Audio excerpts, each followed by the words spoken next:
صبح کے 7:30 بج رہے تھے۔ الشبا کی امی نے کچن سے آواز لگائی، الشبا بیٹا اٹھ جاؤ، کالج کا وقت ہو گیا ہے، تم نے فجر بھی مس کر دی۔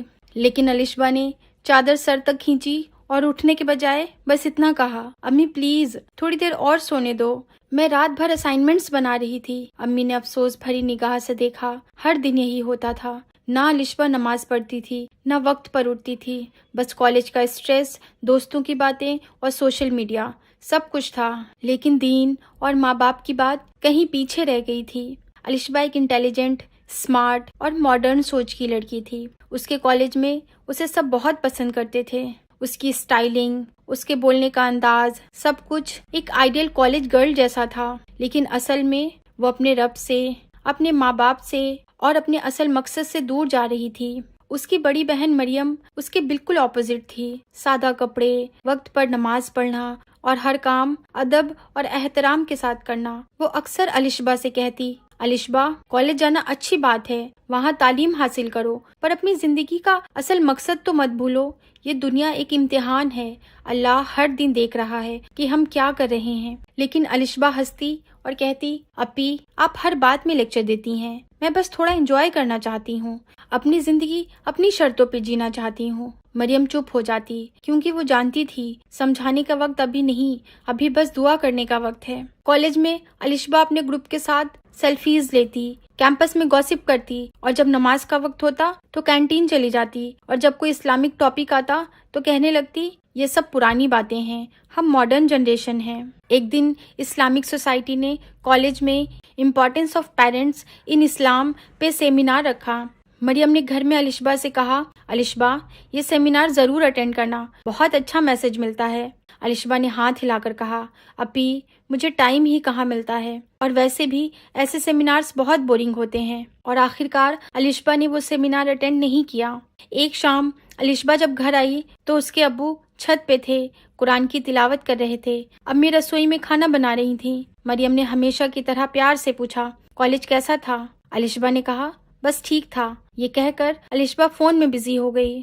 امی چپ چاپ دیکھتی رہیں۔ ابو نے کہا، بیٹا کبھی ہمارے ساتھ بھی بیٹھا کرو، روز کالج کی باتیں، فون اور دوستوں کے علاوہ بھی زندگی میں بہت کچھ ہے۔ الشبا نے بنا دیکھے کہا، ابو پلیز ابھی نہیں، ابھی مجھے ریسٹ کرنا ہے، کل میرا ٹیسٹ ہے۔ ابو نے چپ ہو کر بس دل میں یہ دعا کی، یا اللہ میری بیٹی کو ہدایت دے۔ ایک دن الشبا کالج جا رہی تھی، راستے میں اس کا فون رنگ ہوا، مریم کا کال تھا۔ الشبا نے فون اٹھایا تو مریم نے کہا، الشبا امی کی طبیعت ٹھیک نہیں لگ رہی، جلدی گھر آ جاؤ۔ الشبا نے کہا، ابی مجھے ایک پریزنٹیشن دینی ہے، بہت امپورٹنٹ ہے، پلیز تم سنبھال لو۔ مریم نے جب سنا تو بس اتنا کہا، کچھ چیزیں پریزنٹیشن سے زیادہ ضروری ہوتی ہیں۔ الشبا کا فون سائلنٹ تھا۔ جب کلاس ختم ہوئی اس نے اپنا فون چیک کیا تو دیکھا مریم اور ابو کے 10 مسڈ کالز تھے۔ اس کے دل میں گھبراہٹ ہوئی، وہ جلدی سے گھر آئی۔ گھر پہنچی تو دیکھا بیمار امی بیڈ پر لیٹی تھیں۔ الشبا کے پیر تھر تھرانے لگے، وہ بہت ڈر گئی تھی۔ اس نے مریم سے پوچھا، اپی کیا ہوا ہے امی کو؟ مریم نے روتے ہوئے کہا، امی کو بلڈ پریشر کا اٹیک آیا تھا، بار بار تمہارا پوچھ رہی تھیں کہ الشبا کہاں ہے۔ یہ لفظ الشبا کے دل میں تیر کی طرح لگے۔ وہ دوڑ کر امی کے پاس گئی، ان کا ہاتھ تھاما اور رو کر بولی، امی مجھے معاف کر دیجئے، میں کبھی آپ کی بات نہیں سنتی تھی۔ امی نے کمزور سی مسکراہٹ کے ساتھ کہا، بیٹا ماں باپ ہمیشہ معاف کر دیتے ہیں، بس رب سے بھی معافی مانگ لو۔ اس وقت الشبا کو رسول اللہ صلی اللہ علیہ وسلم کا یہ فرمان یاد آیا جو اس نے کبھی اسکول میں سنا تھا، جنت تمہاری ماؤں کے قدموں کے نیچے ہے۔ اسے اپنی ماں کے ساتھ کیے گئے اپنے رویے پر بہت افسوس ہو رہا تھا۔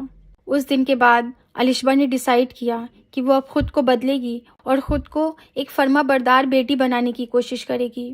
اب وہ صبح سب سے پہلے اٹھ کر فجر پڑھتی، کالج جانے سے پہلے قرآن کی تلاوت کرتی، امی ابو اور مریم کے ساتھ بیٹھ کر ناشتہ کرتی اور پھر کالج جاتی۔ ایک دن مریم نے دیکھا کہ وہ سجدے میں رو رہی ہے۔ نماز کے بعد مریم نے الشبا سے پوچھا، الشبا سب خیر تو ہے؟ الشبا نے کہا، اپی میں اللہ سے معافی مانگ رہی تھی، میں سمجھ گئی ہوں کہ ماں باپ کی ناراضگی اللہ کی ناراضگی ہے۔ پھر اس نے قرآن کی یہ آیت پڑھی، اور اگر ان میں سے کوئی ایک یا دونوں بڑھاپے کو پہنچ جائیں تو ان سے اف تک نہ کہنا، نہ انہیں جھڑکنا بلکہ ان سے عزت سے بات کرنا۔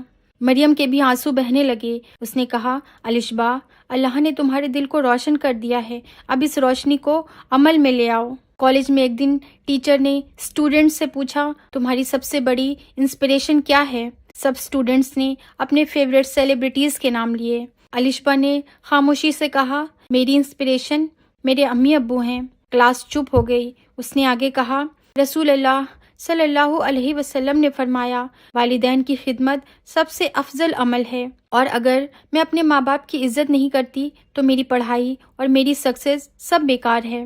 اس کے دوستوں نے بھی اس کے اندر کا بدلاؤ محسوس کیا تھا۔ اس نے فضول ٹائم اسپینڈ کرنا بند کر دیا تھا، ادب سے بات کرنے لگی تھی اور ہر کام میں اللہ کا شکر ادا کرنے لگی تھی۔ کچھ مہینے بعد امی ٹھیک ہو گئیں۔ ابو نے مسکراتے ہوئے کہا، میری بیٹی اب پہلے سے بالکل الگ لگتی ہے۔ الشبا نے کہا، ابو میں چاہتی ہوں کہ آپ مجھ سے راضی ہو جائیں۔